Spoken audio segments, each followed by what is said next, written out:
Well, now I'm going to do Tison's Dunn Creek Cemetery. I was just over here at Dunn Creek Cemetery. I figured that while I was here, I haven't done this cemetery before.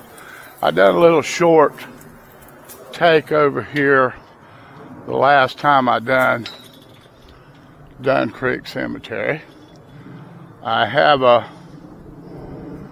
great grandma by marriage that is buried here, and she's actually buried right here in the front. Now, I was talking in the last video about the east and west thing. Now, these here are kind of cocked a little bit at an angle, and they're going in the direction that I'm thinking is east, but most of these at least go in an easterly direction, except the ones over here right by the fence are all going north and south. Now, a lot of those are the Hickenbottom family. I am related to the Hickenbottoms. I'm not sure who might be buried out here that I am related to, that I know of for sure. None of the names are familiar that I'm looking at. Now, right here is Ruby Caldwell Baker, 1876 to 1952. Now, Ruby Caldwell, by the stories that I've heard, was a very large woman. She was a big woman. Now, she died in 1952. My grandfather started preaching about 1946. And he actually done her funeral. And he told me the story that she was so large, as a matter of fact, that she was buried in a piano box. That they could not find a casket big enough to inter her in. So they actually used a modified piano box to bury her. And I'm not saying that in a derogatory manner, because I'm a pretty big fella myself. I don't think they'd have to bury me in a piano box, but I'm probably not far from a oversized coffin. But anyway, there's quite a few of the Caldwells that are buried here, and I do know a few Caldwells. I don't know a lot about the Caldwell family, but I do know a couple. Now, the majority of the people down here, of course, it's Tison Cemetery, and the majority of the people down here are named Tison.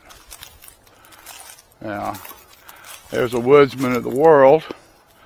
Now, that is their obelisk stone. They had 2 or 3 different stones that they would use for their fraternity. The most common one used is a picture of a, or not a picture of, it's a log. And of course it has their logo on. If you'll see there, even on this obelisk, they have a stump with roots in the middle of this obelisk. more Caldwells. And over here, these are the Cameron family.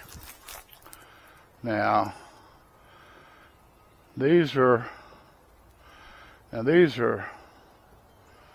all children.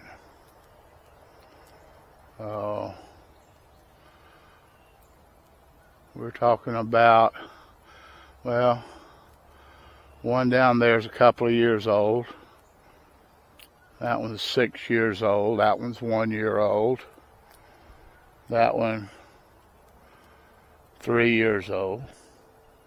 But they're all homemade concrete stone, and somebody has scratched their name in it. They've done a good job. Like I say, these were early 1890s from what I can see, and it was very common for children to die either at a young age or for the women to miscarry. They did not have the medical facilities that we have today. Now, all these are Tisons, and some of these burials go back to, there's a 1892, 1823 to 1892. I cannot read the name on that. Charlotte L. Tison, 1834 to 1897. Now, this is Moses Tison, 1825 to 1894. Apparently he was a Mason. He has the Masonic symbol on his stone.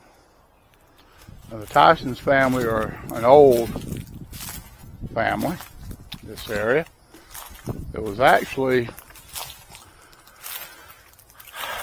down at Pumpkin Hill Preserves, a little fishing area and recreational area, is how I'll put it, I guess. But when they first put that recreational area in down there, there was actually 2 Tisons that were buried down there, and their stones were very similar to these smaller stones. There's another, and that's Henry David Houston, or Houston. Around here they called him Houston. And most all of these graves in this area are Houstons. Now, I think the Houstons were married into the Tison family, but Henry David was another woodman of the world. And he's got the obelisk. Not only was he a woodsman of the world, but he was also a Mason. I see a Masonic sign on his. More Tisons in this area here.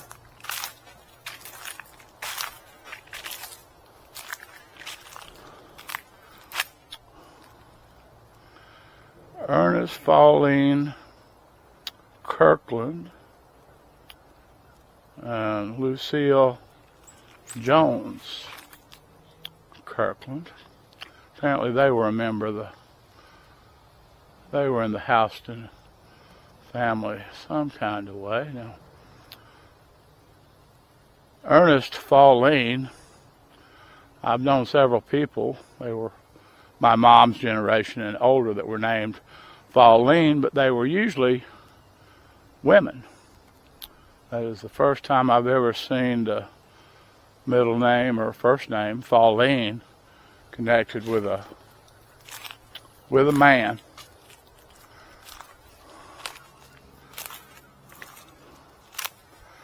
Walk back here to the back corner for a minute. That was where we were just at, was actually the older part of the cemetery. A lot of these back here, if I'm not mistaken, were 1960s, 50s, 60s. Here again, Tison and Tison relatives. Now, there's a bass and a McCoy and a Hargett. Back in the corner over there, we've got another Tison. Here we've got a 7-year-old, Alice Hill. There are a lot of infant burials out here. Like I say, the mortality rate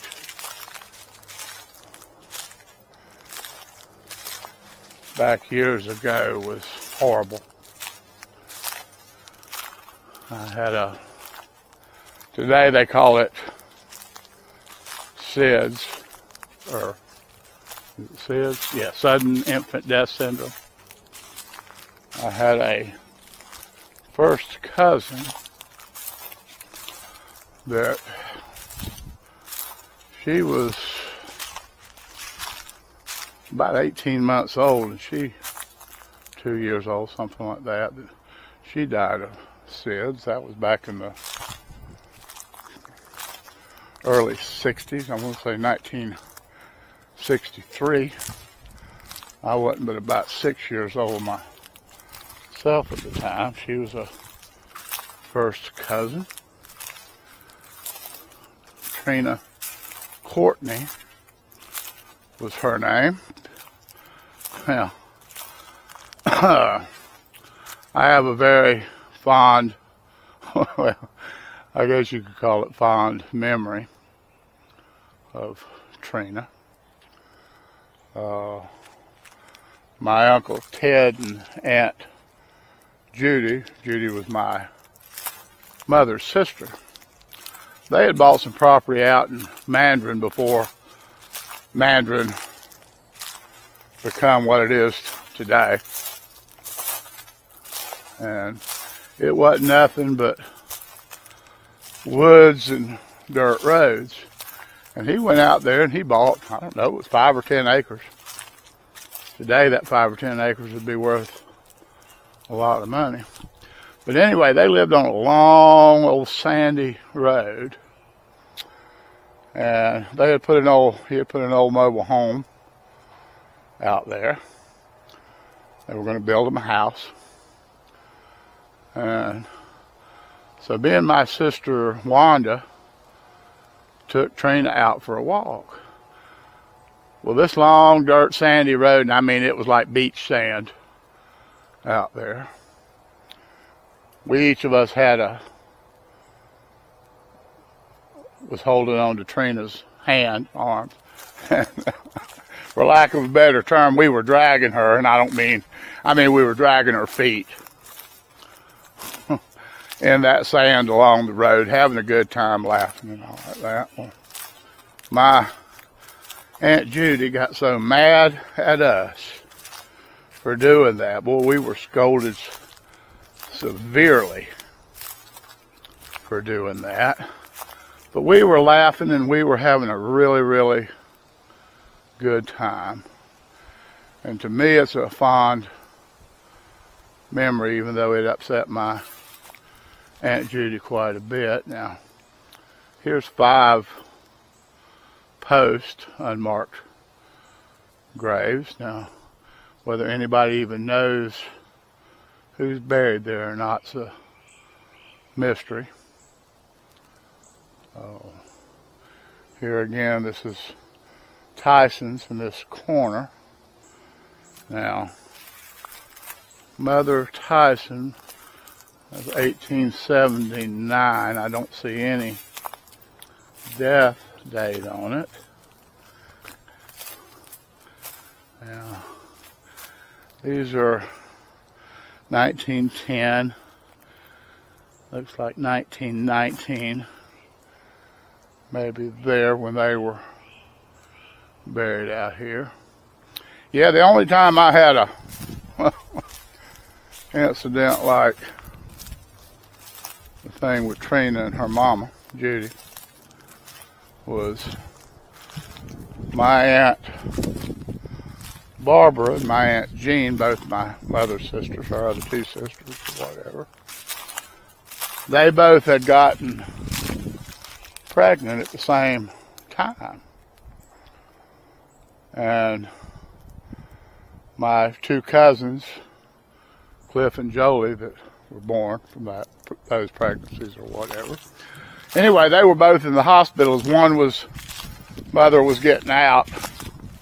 The other was going in, so to speak. I think there was 3 days difference between the two of them.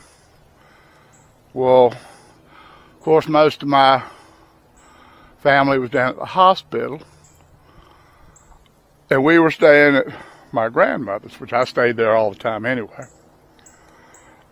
But me and my cousin Timmy and Jerry, female Jerry, and Wendy, and I don't know who else may have been there. We were all out in the yard playing. And don't ask me how it come up. I mean, of course, it was the subject of the day, was the new children being born. And I said the word pregnant. Whew, Lord have mercy. My grandma was pretty close. Well, she took a switch and she tore me up for saying the word pregnant. Now, this would have been early to mid 60s.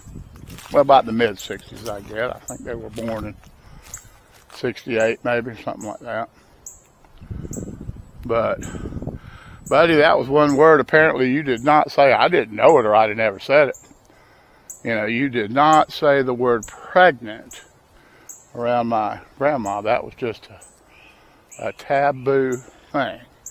Boy, she got mad at me. Like I say, she took a switch, if I remember correctly.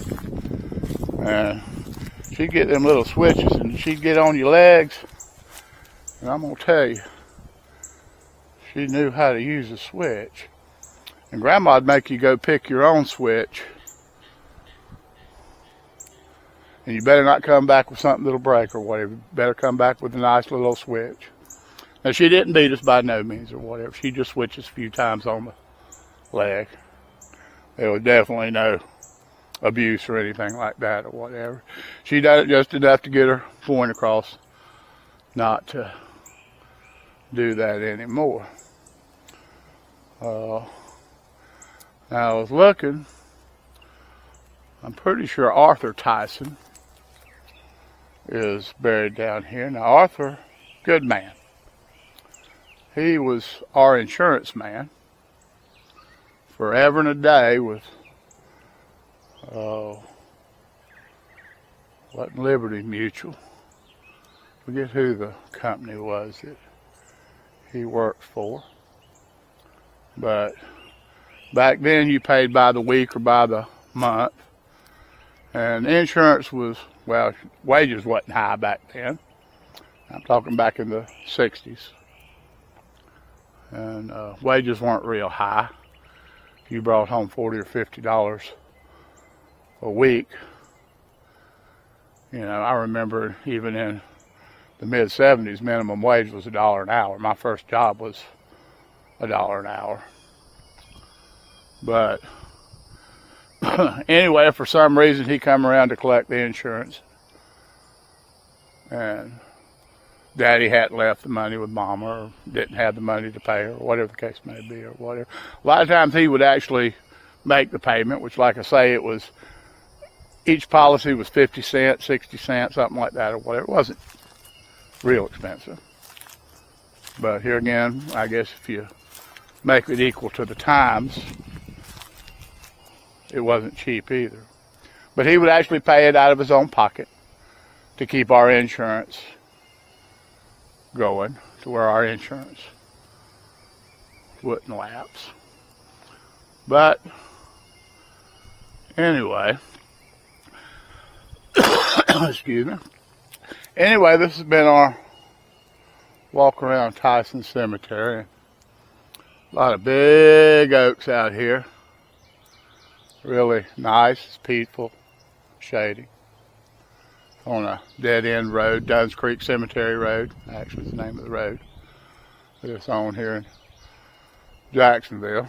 And I had not done this cemetery. I figured while I was out here doing Dunn Creek Cemetery next door, that I would do Tison Cemetery.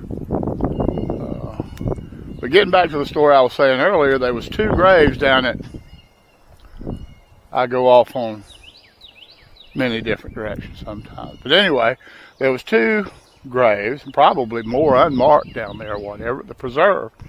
Well, when the state, well, part of it's state, part of it's city, part of it's federal, when they took that land over down there or whatever, they had a little fenced in area, and this was just field wire that they had around these 2 graves. And they were there for a long time with that little fence around them. Well, I didn't go down to that area for a long time because it was still in its early stages of development.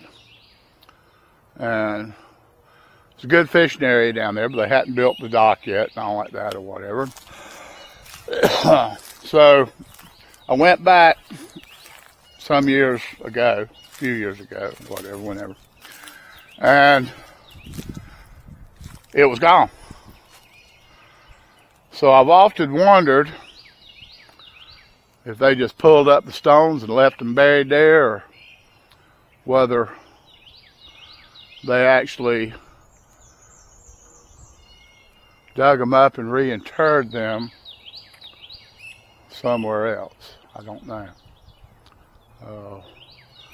If I can run into one of the rangers down there or whatever one day, I might ask them just out of curiosity. I don't know whether I could get the truth out of them or whether they would even say, especially if they just pulled up the stones and left them there. But anyway, once again, I appreciate y'all looking at the video, especially if you stayed here till the end. I know your time is valuable. If you would, please like and subscribe. It don't cost you nothing to subscribe. The only thing subscribing does is it'll let you know if I put out another video. And it helps a little bit with my algorithms and getting my videos out there for people to watch. But anyway, if you would, like, subscribe, make a comment. I'd appreciate it. I'd enjoy hearing from people. And as always, other than I appreciate it, God bless you, and y'all have a great day now.